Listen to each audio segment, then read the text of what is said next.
আচ্ছা, চোখটা কিভাবে কি শুরু হয়েছিল আপনার?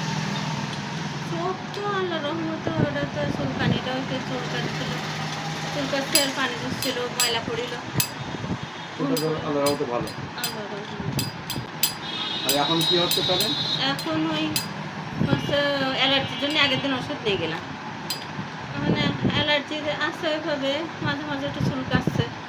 আর ওই হচ্ছে আপনার মেন সমস্যা এখনো প্রসবের জন্য একটু ওষুধ নিতে আসছে। আর আগের ওষুধ একটা আছে, শুধু ওর ওই প্রসবের কারণে আমার মনে হচ্ছে ওর প্রসবের ইনফেকশন অথবা কোনো একটা প্রসবের ঝামেলা আছে। এখন এইটুকু আছে আগের ওষুধ।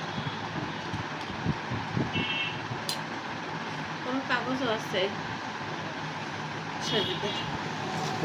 প্রসব করার আগে কান্নাকাটি করতেছে? হ্যাঁ, প্রসব করার আগে বা প্রসব করার পরেও বেশ অনেকক্ষণ কান্নাকাটি করতেছে। আর ঘুমির ঘরে কান্নাকাটি করতেছে? ঘুমের মধ্যে ফুপায় ফুপায় ফুপায় ফুপায় কাঁদতেছে, অনেকক্ষণ ধরে কাঁদতেছে, কাঁদতে কাঁদতে কাঁদতে কাঁদতে জাগার পরে কিছুক্ষণ পরে গিয়ে তাই পেশাব করতেছে, ছটফট করতে করতে।